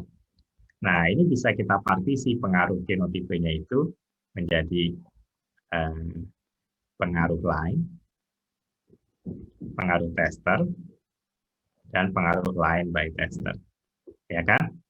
Nah, jadi ya ini mungkin ini lokasi ini saya notasikan E saja ya, lokasi itu lingkungan, ya kan? Nah, G by E, G by E. Nah, jadi di sini ada interaksi line by environment, ya kan? Tester by environment dengan line by tester by environment di sini. Nah, ini bisa dipartisi seperti ini ANOVA, ya kan? Nah, jadi kita bisa mempelajari daya gabung ini kan, daya gabung umum untuk line, ya kan? Nah, daya gabung untuk tester, ya kan? Nah, ini kan ada UGF kan? Ini kan UGF, ya, ya kan? Nah, kalau di sini nyata, misalnya, nah berarti pengaruh daya gabung umum line di sini nyata, ya kan? Kalau di sini nyata berarti pengaruh daya gabung umum tester nyata, ya kan? Interaksi kalau ini nyata berarti dia pengaruh daya gabung khusus, ya kan? Pengaruh daya gabung khusus antara line dan tester dia nyata, ya kan? Nah, kalau ini nyata, ya kan, line by environment, ya kan? Nih pengaruh line ini bisa berbeda antar lingkungan. Nih pengaruh tester by environment kalau nyata, ya pengaruh tester di sini, ya kan, bisa berbeda antar lingkungan, ya kan? Kemudian line, jadi ini daya gabung umum line, ya kan, itu bisa berbeda rankingnya antar lingkungan. Kalau ini, ya kan, yang ini, ya kan, misalnya, ya kan, misalnya kalau ini nyata berarti mungkin ilustrasinya ya kan. Nah, pada lingkungan 1, pada lingkungan 2 ya. Nah, mungkin gambarnya bisa gini. Pada lingkungan 1 di sini ya kan line 1 ya kan, line 1 yang sini line 2 ya kan. Nah, pada jadi line 1 itu ya kan ya ini DGU lah ya, daya gabung umum dari line 1 dan DGU line 2 mungkin demikian. Ya, jadi line 1 itu jadi pada lingkungan 1 line 2 punya DGU tinggi. Ya kan, pada lingkungan 2 line 1 punya DGU tinggi ya kan. Ini adalah ilustrasi interaksi line by environment. Demikian. Nah, tester by environment sama seperti ini kira-kira gambar, ya kan? Line by tester by environment, jadi daya gabung khusus, ya kan? Line by tester itu bisa bervariasi antar environment, ya kan? Nah, demikian, ya kan? Kalau dia nyata, ya kan? Kalau dia nyata, ya, demikian. Menarik ya, baik. Sebagai oleh-oleh, ya kan? Nah, di sini. Nah, saya sarankan teman-teman mencoba, ya kan? Ada 3 program, 3 software, ya kan? Untuk pengujian hibrida di sini, ya kan? Atau kita lihat dulu datanya supaya menarik, ya. Kita lihat dulu datanya. Di mana datanya? Ini apa ini? Oke, di mana datanya itu kita cari di sini ya. Apa sudah ditutup tadi ya? Baik. Kita cari di sini. Ya ini terlalu banyak di sini tuh. Ini ya. Nah, nanti saya kirim ya. Nah, ini adalah contoh data dari program AGDR ya. Nah, di sini kita lihat secara sekilas saja, ya kan? Secara sekilas saja, ya. Di sini adalah pengujian line dan tester seperti tadi, ya kan? Nah, jadi jangan khawatir, ini sama seperti tadi. Berarti di sini ada, kalau nomornya urut berarti di sini ya kelihatannya nomornya tidak urut, ya kan, nomornya loncat. Tapi ada sejumlah line di sini yang diberi nomor 1, 2, ya kan, dan seterusnya, ya kan, mungkin nomornya tidak urut, ya kan, sejumlah line dengan 2 tester, ya kan, dengan tester 1 dan tester 2, ya kan. Nah, entry ini adalah ya gabungan line dan tester, dan kalau mungkin ada pembanding, ya kan, entry nomor 95 ini pembanding sehingga tidak ada notasi line dan testernya. Sebentar. Saya freeze ya supaya kelihatan, ya. Jadi ini entry-nya, ya kan. Entry ini genotipe, ya kan, genotipe 1, 2 dan seterusnya. Misalnya line 6 silang tester 1 itu genotipe 11, ya kan. Nah, tapi ada yang line dan testernya kosong. Ini berarti ini pembanding kemungkinan, ya kan. Nah, kan tidak pembanding kan paritas komersial tidak ikut skema line tester yang kita punya, ya. Plot ini hanya nomor plot saja, nah, tidak perlu dikhawatirkan, ya kan. Nah, kemudian kita lihat yang sebelah kiri site ini lokasi. Jadi percobaan ini di 5 lokasi, yang masing-masing di tiap lokasi ini ada 2 ulangan, dan blok ini adalah kelompok di dalam ulangan. Jadi ini menggunakan rancangan Kisi, ya, alpha lattice, ya, rancangan Kisi alpha, ya kan. Jadi intinya adalah ada blok di dalam ulangan. Nah, itu ada blok di dalam ulangan. Nah, jadi kan gini nih, ya kan? Kalau hibridanya banyak atau genotipenya banyak, ya, kalau genotipenya banyak, ulangan itu kan jadi besar dia, ya kan? Ulangan itu jadi besar, ya kan? Ulangan itu jadi besar gitu, ya kan? Ya kan? Kalau hibridanya banyak, ini baru ulangan 1, ya kan? Nah, untuk mengelola homogenitas ini, ya kan, itu sulit, ya kan? Kalau RKLT kan seluruhnya harus homogen di sini, ya. Nah, oleh karena itu di sini dibagi menjadi beberapa blok. Nah, ya kan? Atau beberapa kelompok yang tak lengkap. Nah, gitu. Misalnya ini blok 1, ya kan, blok 2, 3, 4, 5, ya kan, misalnya. Nah, demikian. Nah, Jadi yang perlu homogen di dalam blok saja ini, ya kan? Nah, gitu. Jadi ini rancangan kelompok tak lengkap, ya, rancangan kisi. Nah, jadi ada blok atau kelompok di dalam ulangan. Demikian, ya kan, percobaannya. Nah, kemudian, jadi rekan-rekan apa namanya, tentunya melihat data ini sangat menarik. Ini yang diamati adalah daya hasil, ya kan, buat ton per hektar. Ya, ada yang 0, mungkin itu yang plotnya apakah itu tanamannya inferior, ya kan, atau ada masalah lain, ya kan, di plotnya itu. Nah, kemudian ada yang sampai 11 ton per hektar. Nah, ini, ya. Nah, nanti coba 3 program. Ya kan? Nah, nanti pertanyaan yang mungkin muncul seperti ini. Ya kan? Nah, ya kan, pertanyaan yang mungkin muncul nih. Ya kan? Nah, jadi buka data yang tadi, ya kan? Kemudian teman-teman buat deskripsi percobaan, ya. Ada berapa line, berapa tester, apakah ada varietas pembanding, apa rancangan percobaannya, ada berapa ulangan, ada berapa blok, ada berapa lingkungan, dan seterusnya, ya. Seperti yang tadi kita diskusikan, mudah kan?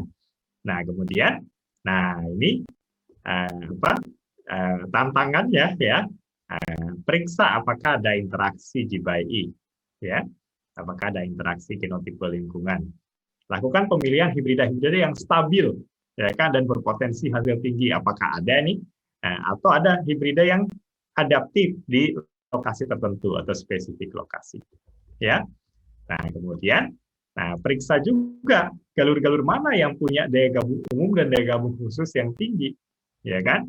Apakah ada interaksi antara daya gabung umum dengan lingkungan, daya gabung umum dengan lingkungan, dan daya gabung khusus dengan lingkungan, ya. Nah, gitu, ya. Nah, di sini demikian, ya. Nah, ya. Jadi di sini tadi, ya, sedikit lagi, ya, sedikit lagi supaya teman-teman bisa istirahat, ya kan. Jadi nanti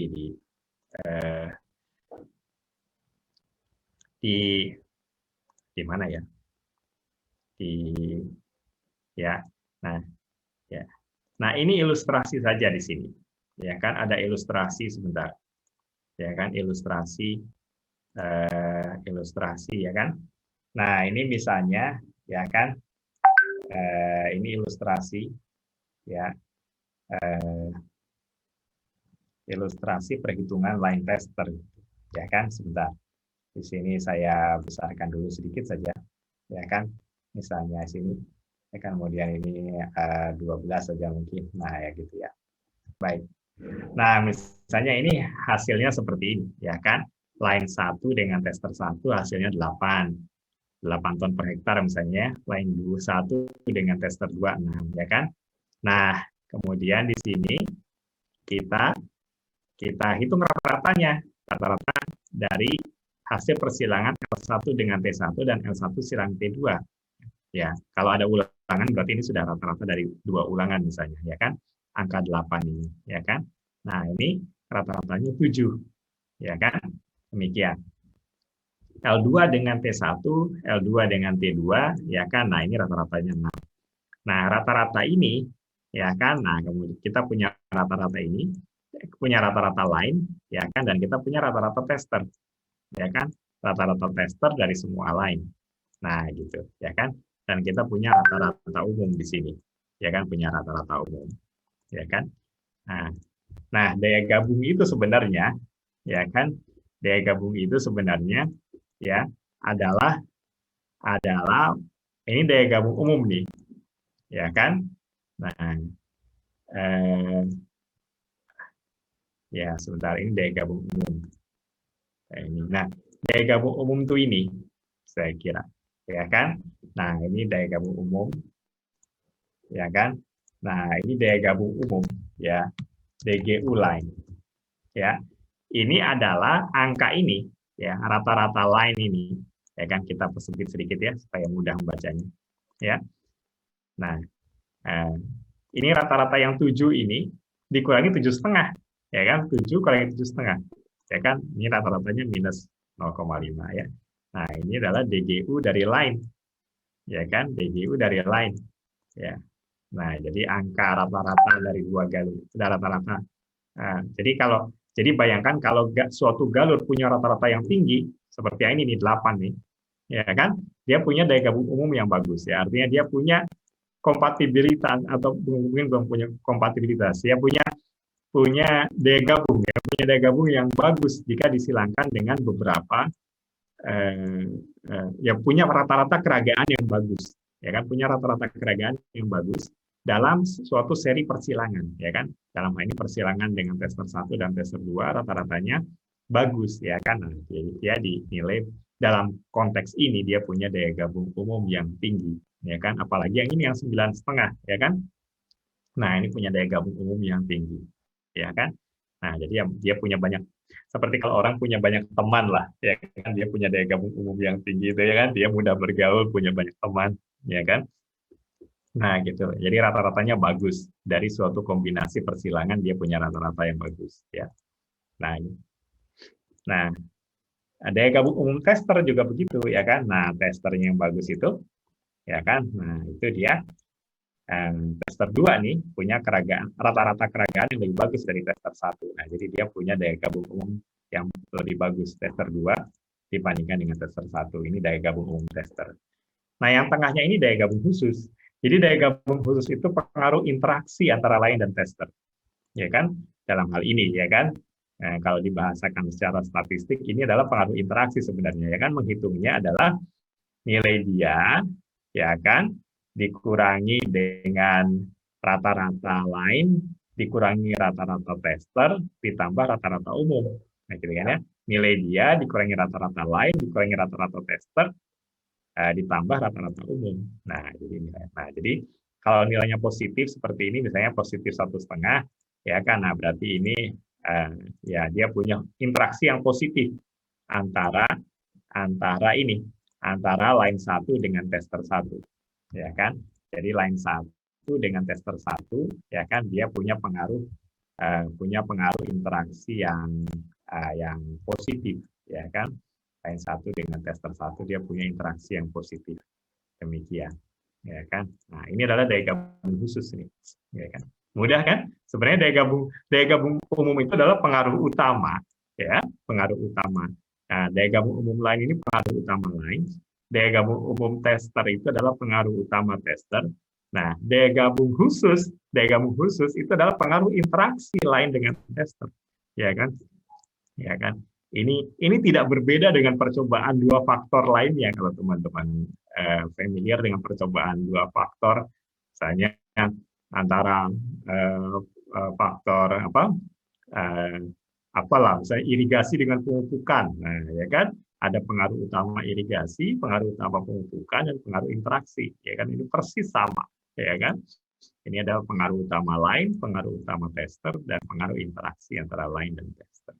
Jadi ini daya gabung khusus. Nah, jadi dari percobaan line tester tadi, ya kan, nah itu bisa dipelajari, ya kan, bisa dipelajari daya gabung umum, ya kan.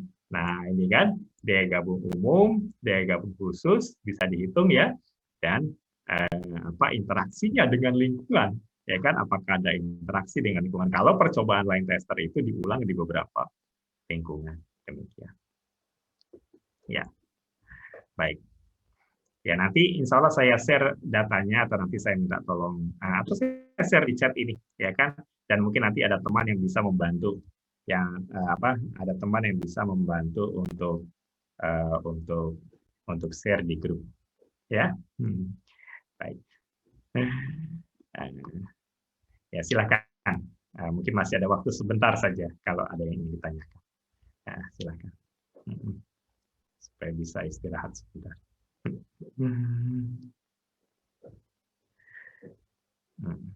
Ya. Pak Willy, punten tanya Pak Willy. Silakan.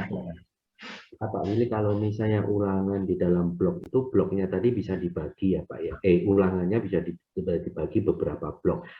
Itu harus F1 atau kombinasi hibrida, atau bisa kombinasi dan juga tetua perakitnya, begitu Pak Willy?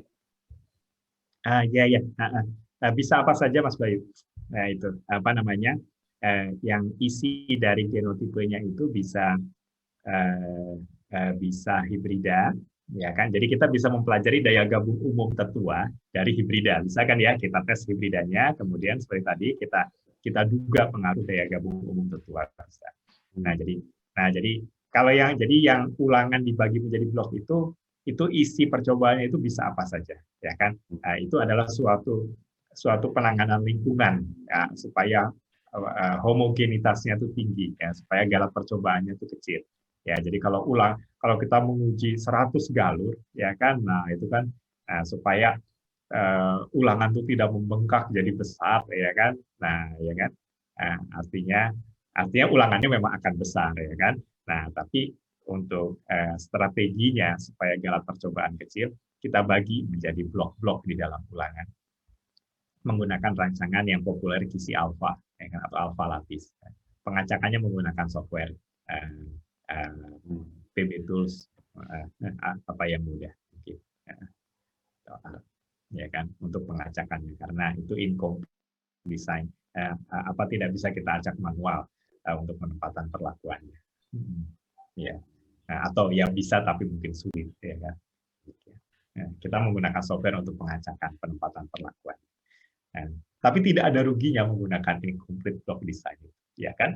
Nah, ya, kalau blok di dalam ulangan tidak beda nyata, ya itu ya kita gunakan RKLT saja, karena itu tidak menyalahi RKLT sebenarnya, ya kan. Nah, tapi kita harapkan blok di dalam ulangan itu nyata, ya kan, artinya blockingnya itu berarti memang, ya kan, untuk memperkecil galur percobaan. Kalau isinya bisa apa aja, Mas? Bisa galur-galur biasa atau ya kan. Namun kalau di jagung biasanya percobaan tetua dan hibrida dipisah biasanya. Ya, jadi tidak disatukan dalam satu percobaan biasanya. Ya kan? Karena mungkin tadi ya kan penampilannya kelihatan berbeda. Ada yang inbreeding, yang pendek, kan ada yang tinggi, gitu kan ya. Nah, mungkin itu dipisah. Ya, tapi disatukan juga bisa. Jadi F1 misalnya 30, terus untuk yang jantan 10 dan betina 3 gitu dalam satu ulangan, itu dibikin 3 blok, begitu boleh ya, Pak? 10 dikali 3 gitu maksudnya? Iya, iya. Jadi iya 30 F1, terus 10 ya 10 jantan, terus 3-nya betina, begitu. Pembagiannya dalam satu ulangan begitu, apakah boleh? Boleh. Oh, ya. Ada 43 nanti tambah 2 pembanding misalnya, atau pembandingnya ada 7 jadi 50 misalnya. Ya, betul Pak Budi. Ya, bisa. Ya kan, misalnya dibagi menjadi 5 blok, satu blok itu isinya 10 plot misalnya. Bisa. Iya. Terima kasih Pak Budi. Baik, mungkin data dan itunya mungkin nanti kita share kemudian ya teman-teman ya, rekan-rekan, karena ada istirahat mungkin 4 menit ya kan. Terima kasih banyak atas partisipasi rekan-rekan semua, dan saya mohon maaf sekiranya ada kekurangan dan kesalahan dalam penyampaian ya. Semoga semuanya sehat. Terima kasih. Assalamualaikum warahmatullahi wabarakatuh. Waalaikumsalam warahmatullahi wabarakatuh. Terima kasih Pak Willy. Terima kasih Pak Willy. Terima kasih Bapak.